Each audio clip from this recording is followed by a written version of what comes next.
आतंकवादियों, नक्सलवादियों का आंदोलन भी देखा। अब भी क्या देखना बाकी है? अब तो मुझे लगता है कुछ देखने के लिए बाकी नहीं रह गया है। सिर्फ अब देखने के लिए अगर इंतजार करेंगे तो आपके पैर के नीचे भूमि नहीं रह जाएगी, आपके पैर के नीचे जमीन नहीं रह जाएगी।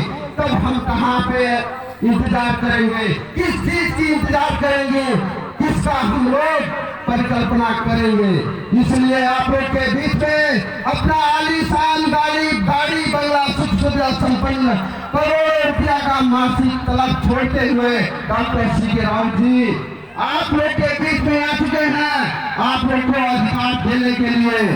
परंतु कुछ फसवादी पहाड़ी शासक, कुछ हमारे बीच के षड्यंत्रकारी शासक, कुछ हमारे बिचौलिया दलाल लोग कहते रहते हैं कि डॉक्टर सीके राउत जी को अगर आजादी ही चाहती थी तो पार्टी क्यों बना लिए, चुनाव चिन्ह क्यों ले लिए और चुनाव में शामिल क्यों हो रहे हैं? विडंबना की बात है आदरणीय मधेसी जन समुदाय, शर्म आनी चाहिए। किसने यहाँ पर पार्टी नहीं बनाया?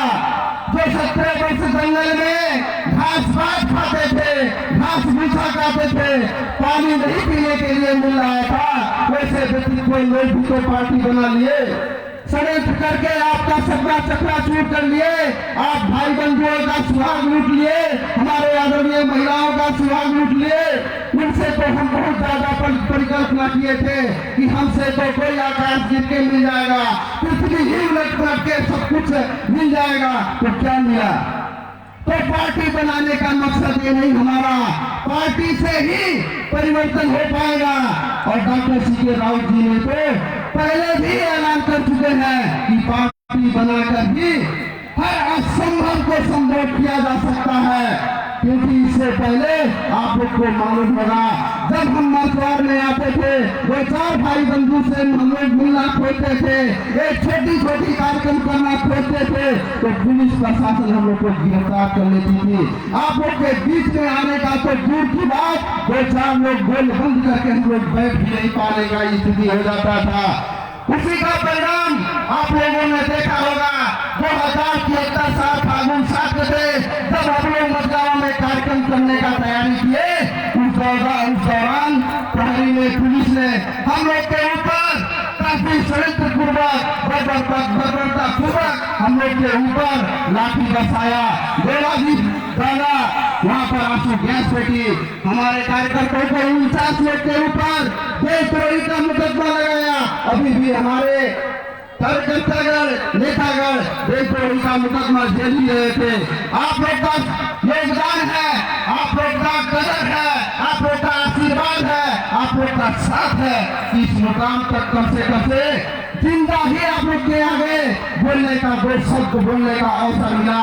नहीं तो या तो जेल में होते, या तो हम लोग को मृत्यु सैया पर जाकर अब तक हम लोग का लाश भी ठिकाना नहीं लगता। और घर बैठे लोग कहते हैं सीके राउत जी को पार्टी बना लिए, पार्टी नहीं बनाए होते तो आज एक जन विमुक्ता केदार जनता राष्ट्र का स्थापना कहने की बात तो झूठी। यहाँ पर स्थापना करने का जो अभियान का हम लोग संचालन कर रहे हैं, अभियान जो संचालन कर रहे हैं, वो अभियान अब तक चकनाचूर हो चुका होता।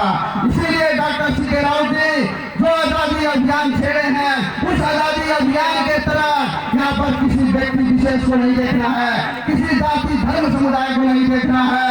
यहाँ पर नीचे से ऊपर तक, यानी कि स्थानीयता से संसद विधायक तक आप लोग को पूरा का पूरा जनता इस पार्टी पे वोट मारकर, ये लाउड स्पीकर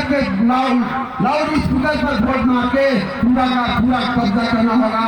स्थानीय विधायक से संसद विधायक तक कब्जा करना होगा। कब्जा करने का मतलब ये नहीं हुआ फिर आप लोग डरते होंगे, ये लोग को फिर संसद मंत्री बनने वाला बात हो लिया जैसे अन्य लोग करते हैं। तो मेरे भाई बंधु, आदरणीय जन समुदाय, आप लोग डरिएगा नहीं।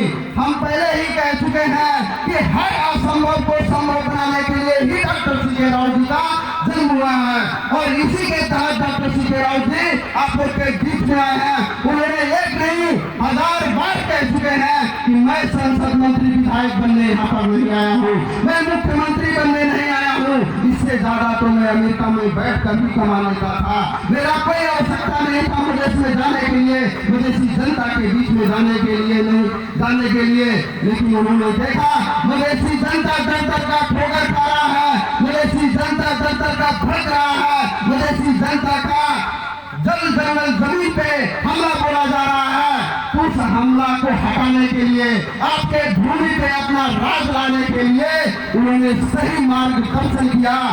इस मार्गदर्शन को निर्देश दिया कि बिना क्षति का ही विदेश का आजादी ले सकते हैं और एक ही विकल्प वही है, शांतिपूर्ण अहिंसात्मक मार्ग के जरिए इस जनमत का कदर करते हुए, जन अभिमत का कदर करते हुए जनता राज का स्थापना किया जा सकता है।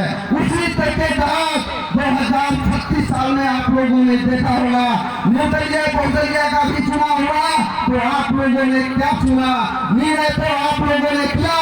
तो इस समय भी आप लोग के हाथ में डॉक्टर सीके रावत जी अपना पगड़ी बुझा दिए, अपना सिर झुका दिए हैं जनता के सामने कि जनता क्या चाहती है, वास्तव में आजादी चाहती है कि गुलामी चाहती है।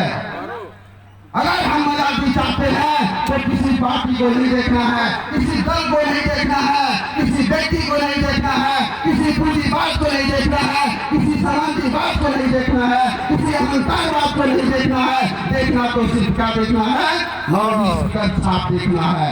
एक गरीब का बेटा हो या अमीर का बेटा हो, ये नहीं देखना है। देखना तो क्या देखना है, ये लाउड स्पीकर छाप देखना है। जैसे आप लोगों ने यहाँ पर राजतंत्र उठाकर फेंका, जैसे राजतंत्र उठाकर फेंका, जितना सत्ता फैले का सत्ता उठाकर फेंका, जैसे आप लोगों ने देखा अभी संसद विघटन हो गया तो रोड पर चिल्ला चिल्ला कर भूख रहे हैं लोग, उनका सत्ता चला गया इसलिए रोड पर बिना देख रहे हैं, बेलगाम भूखते हुए आंदोलन कर रहे हैं। जब जनता की अधिकार की बारी आती है तो वो लोग का पता ठिकाना नहीं लगता है। जब जनता की आवश्यकता होती है, जनता की मन बुझने की आवश्यकता होती है, तो वो बड़े बड़े धोती कुर्ता वाले नेता लोग, बड़े बड़े गाड़ी चढ़ने वाले लोग आप लोग के बीच में नहीं आते हैं। जब जनता यहाँ पर भूखे होती है, जब जनता यहाँ पर बाढ़ से ग्रसित रहती है, जब जनता यहाँ पर शोषित रहती है, जब जनता यहाँ पर भ्रष्टाचार से प्रताड़ित रहती है, तब बड़े बड़े लोग काठमांडू में बैठकर आलीशान गाड़ी बंगला में सुख सैल करते हैं, ऐसा आराम करते हैं। तो उस आराम को छुड़वाने के लिए, आपके अंदर आपका शासन व्यवस्था लाने के लिए, जनता राज स्थापना करने के लिए डॉक्टर सीके रावत जी जन अभिमत का कदर करने के लिए, जनता राज लाने के लिए आप लोग को बीच में एक जनमत पार्टी का स्थापना करके आप लोग के बीच में थाल परोसे है, खाली थाल है, नीले आपके हाथ में है, आप खाना खिलाएंगे या भूखे फूकेंगे। भिखारियों को अगर भीख मिल गया तो भी काफी है। हम ये नहीं कहना चाहते हैं कि हम भिखारी हैं, वास्तव में जनता का भिखारी है, जनता का प्रेरणा का भिखारी है, जनता राज लाने के लिए हम भिखारी हैं, जनता का गुलाम है, जनता का गुलाम जनमत पार्टी है। और आप लोगों ने इतना वर्षों वर्ष झेलते हुए इस मुकाम तक पहुंच चुके हैं, तो अब भी कुछ देखने के लिए बाकी नहीं है। अब जनता राज लाने के लिए, इस जंगली राज को हटाने के लिए, इन समांतरवादी पूंजीवादी अहंकारवादियों को तानाशाही करने के लिए अब क्या विकल्प है? निर्णय तो आप ले सकते हैं ना, ले सकते हैं कि नहीं? नहीं ले सकते हैं, यानी कि आप लोग को गुलामी ही मंजूर है। बताइए, आप लोग को जय नेपाल ही प्यारी है या जय मधेश प्यारी है? निर्णय आपके हाथ में परोसा गया है। जय मधेश है कि जय नेपाल? जय मधेश है कि जय नेपाल? जय मधेश है तो मधेश के धरती पे आप लोग बीज जैसे पैदा हुए हैं, तो मैं गर्व से कहता हूँ कि जय मधेश अब यहाँ पर लहराएगा। जय नेपाल काठमांडू में लहरा सकता है, लेकिन वर्तमान में नहीं। आदरणीय हमारे मधेसी जन समुदाय जय नेपाल वाले लोग फिरते हैं, गली गली से फिरते हैं, बड़े बड़े गाड़ी से कपड़े लगाकर फिरते हैं, उनसे सावधान होने की बारी है। मंचवार की भूमि खंडीकरण करके बादल से लेकर फुटबॉल तक छोड़ने वाले लोगों से अब सावधान होना है। अब हमें को किसी जाति धर्म समुदाय को नहीं देखना है, किसी लोग लालच में नहीं पड़ना है, लेकिन विडंबना बात है आदरणीय मधेसी जनसमुदाय, आदरणीय महिला सज्जनगण, जब चुनाव आता है तब हम लोग कहीं न कहीं किसी न किसी भ्रम में पड़ जाते हैं। आपने क्यों वर्षों बरस हम अपना कमाई खाते हैं, 6 दिन जब चुनाव आता है लोग लालच में क्यों वोट दे देते हैं? अपना अस्तित्व और पहचान, मधेश का धर्म, संस्कृति, रीति रिवाज, भाषा सबको ले जाकर हम लोग बेच देते हैं वही पहाड़ी सरकारी शासक के दलालों के बीच। आखिर क्यों कहते हैं परिवर्तन नहीं हुआ? परिवर्तन कैसे होगा बताइए? परिवर्तन लाने के लिए कोई अच्छा खासा प्लेटफॉर्म देता है तो उस पर हम शंका करते हैं, ईमानदारी के ऊपर शंका करते हैं, बेईमान लोग के पीछे हम लोग शरण लेते हैं। हम तो ये चाहते हैं, सामाजिक न्याय चाहते हैं, ताकि हम लोग को अड्डा अदालत जरूरी न पड़े, पुलिस प्रशासन का जरूरी न पड़े। अगर पुलिस प्रशासन का जरूरी ही पड़े तो खसवादी पहाड़ी शासक जो टोपी वाले लोग हैं उनके सामने हमारा पगड़ी कभी नहीं गिरे। हम ये चाहते हैं कि हमारे मछुआ के अंदर जो भी है, चाहे इंस्पेक्टर हो, चाहे एसआई हो, चाहे कोई भी थाना का इंचार्ज हो, आप लोग के बीच से आप लोग का दलित का बेटा, आप लोग का दलित जनजाति का बेटा, आप लोग का मुस्लिम का बेटा वहाँ पर सही बने, इंस्पेक्टर बने और जनरल कर्नल बने, यहाँ का पूरा राष्ट्र का सेवक बने, तब परिवर्तन होगा। अभी की अवस्था में बताइए मथुरा में कोई आपका बेटा इंस्पेक्टर है? कोई है मथुरा में आपका बेटा कोई इंस्पेक्टर है? तो हमारे भूत माननीय लोग जीत कर गए मथुरा को परिवर्तन करेंगे। मथुरा का क्या परिवर्तन हुआ? खुद परिवर्तन हो गया। सपना नहीं करवा पाए, एक बहुत बड़ा हॉस्पिटल तक व्यवस्था नहीं करवा पाए, मथुरा का क्या परिवर्तन करेंगे? आप उनसे क्या परिकल्पना करते हैं? कोई देखता है, दूर दूर से देखते हैं कि भाई ये तो बहुत बड़ा पूंजी वाला है, ये तो बहुत बड़ा घराने है, इसको जिताने से परिवर्तन होगा। दुनिया का इतिहास पलटा कर देख लीजिए, किसी भी कालखंड में अगर परिवर्तन हुआ है तो बड़े लोग से परिवर्तन नहीं हुआ है। आपके ही बेटा के लगनशीलता की वजह से परिवर्तन होगा। हमको ये नहीं देखना है कि बहुत बड़ा कोई पूंजी वाला है, बहुत बड़ा नेता है, उससे परिवर्तन होगा। इसीलिए हम लोग देखते आए हैं। नीचे रख दीजिए, हमको दीजिए। हम लोगों ने पहले से देखा कि मथुरा का जमींदार कौन है, गोली का रखवार कौन है, हेलीकॉप्टर वाला कौन है, उसको हम वोट देते हैं। आज उसी का परिणाम मथुरा की जनता भुगत रही है। किसानों के पास बीमा की व्यवस्था नहीं किया जाता है, किसानों के पास खाद का व्यवस्था नहीं किया जाता है, किसानों को बॉर्डर पे लाठियां मारी जाती है, किसानों को 10-10 रुपया का वसूली किया जाता है। थाना चौकी के इंचार्ज लोग 10-10 रुपया कौड़ी का रेट वसूलते हैं, लेकिन हमारे यहाँ के सरकार, स्थानीय सरकार, वैसे तो आज हमारे सौभाग्य से एक स्थानीय सरकार यहाँ पर भी रहते हुए हैं, उनसे भी मैं प्रतिबद्धता करवाना चाहता हूँ। आदरणीय सेमरी माई गाँव पालिका के अध्यक्ष महोदय, आपके सेमरी माई गाँव पालिका के अंदर कोई भी किसी से जनता प्रभावित हुआ तो जनमत पार्टी अब बर्दाश्त नहीं करेगी। ये आपका रखवार का, आप रखवार है वहाँ का, आप मुखिया है, आप वहाँ के शुभचिंतक हैं, आप उनका पहरेदार है, जनता के पहरेदार हैं। आपको जनता का सेवक करना आपका फर्ज बन गया है। जनमत पार्टी का एक वरिष्ठ नेता है आप, अब जनता का रखवार बन के सेवक करना होगा।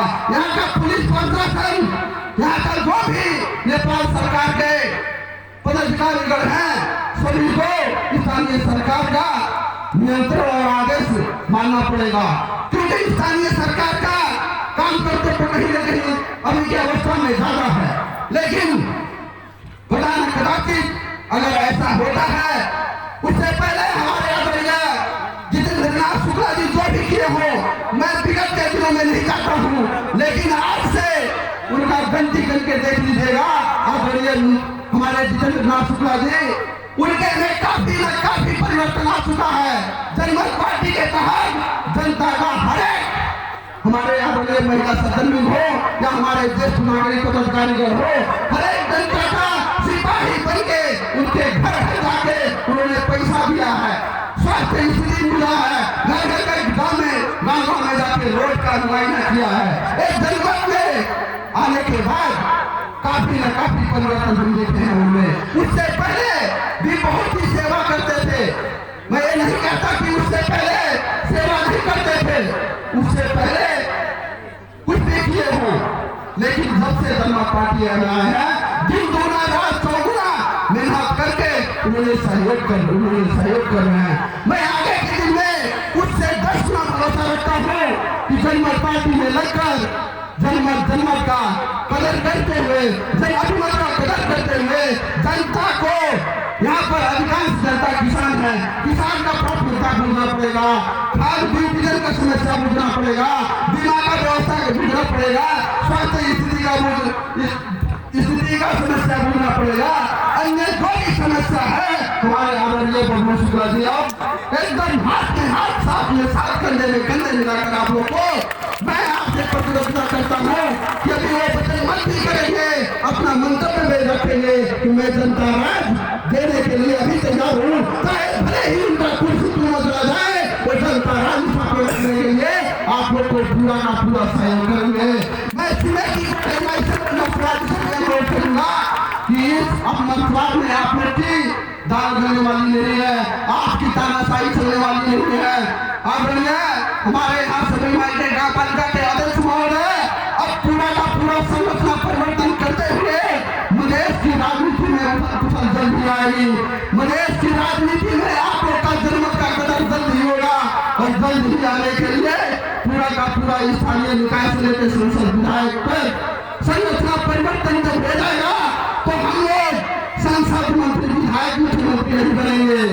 आप लोग को लगता होगा कि ये लोग तो भी सत्ता के लिए चुनाव में आया है और जीत कर चला जाएगा तो मंत्री बनेगा, नगर का अध्यक्ष बनेगा। तो आप ही बताइए, हम लोग इससे पहले आप लोग से क्या वादा किए थे? पुराने हमारे कार्यकर्ता है तो उनको मालूम होगा क्या वादा किए थे, बताइए। आपको मालूम होगा, जनमत दो आजादी लो, जनमत दो आजादी लो, जनमत दो आजादी लो। जनमत जनता जो चाहेगी वही निर्णय होता है। अगर हम अकेले निर्णय ले लेंगे तो वो टिकाऊ नहीं होगा, ज्यादा दिन नहीं चलेगी, इसीलिए निर्णय आपके हाथ में है। तो बताइए, आपके सामने जो दिख रही है लाउड स्पीकर से मोहर मारेंगे कि नहीं? मारेंगे कि नहीं? मारेंगे कि नहीं? हाथ उठाइए। पैसा में वोट देंगे कि नहीं? पैसा में वोट देंगे कि नहीं? दारू में वोट देंगे कि नहीं? साड़ी में वोट देंगे कि नहीं? धन्यवाद आदरणीय मधेसी जन समुदाय। मैं बहुत ही गर्वित हूँ, खास करके महिला सदन से मैं बहुत ही गर्वित हूँ, महिला सदन से बहुत ही गर्वित हूँ। मैं हमारे गृह मंत्री है, समझिए आप लोग अपने गृह मंत्रालय को पूरा का पूरा कंट्रोल करिएगा, संभाल कर रखिएगा। जो भी चोरियां लगाएंगे, जो भी दलाल लोग आएंगे, उनको कंट्रोल करिएगा, बाकी सब कुछ समझ जाएगा। अब आने वाली पीढ़ी आपकी पुस्ता का है, आने वाली पीढ़ी आपकी युवा का है, आने वाली पीढ़ी आपका भविष्य है। जल्दी सामाजिक परिवर्तन होगा, तो परिवर्तन के लिए डॉक्टर सी.के. राव जी आप लोग के बीच में आ चुके हैं। जल्दी आप लोग परिकल्पना करके जो रखे हैं आजाद मधेश का, तो यहाँ पर उड़ान भरेंगे आप लोग, स्वतंत्र के तरह उड़ान भरेंगे, आपसे कोई नहीं टकराएगा। आप जहाँ जाएंगे वहीं आपको अनुभूति होगा कि वास्तव में डॉक्टर सी.के. राव जी को क्या चमत्कार कर दिया। एक चमत्कार ऐसा आने वाला है, जल्दी होगा। इसलिए डॉक्टर सी.के. राव जी अभी कुछ रणनीति के तहत ज्यादा भाषण में नहीं कहने की बात है, ज्यादा बात बाहर करने की बात नहीं है, क्योंकि आप लोग को मालूम है हमारे इर्द गिर्द में जो है पहाड़ी खसपाती शासक के चाटुकार दलाल बिचौलिया लोग डायरेक्ट क्या करते हैं, यहाँ से फोन घुमा देंगे, अरे सी.के. राव जी को फिर वही भागते आ गया, फिर वही जा रहा है, वो तो किसी है, जल्दी पकड़ो, पकड़ा कर उसको घुमा देंगे। तो वही लोग आपके बीच में जो षड्यंत्रकारी प्रवृत्ति से हावी हैं, तो उनसे सतर्क रहकर, हम विखंडनकारी नहीं है लेकिन आजादी का भी विरोधी नहीं है, मधेश को आजाद कराने के लिए हम लोग रात दिन मेहनत करेंगे और आप लोग का पूरा विश्वास है, आप लोग का पूरा साथ है, तो जल्द से जल्द मधेश का नैया पार होगा है। मैं एक बार फिर से अनुरोध करते हुए लाउड स्पीकर लगाने के लिए आप लोग कष्ट करिएगा। धन्यवाद, नमस्कार, जय मधेश।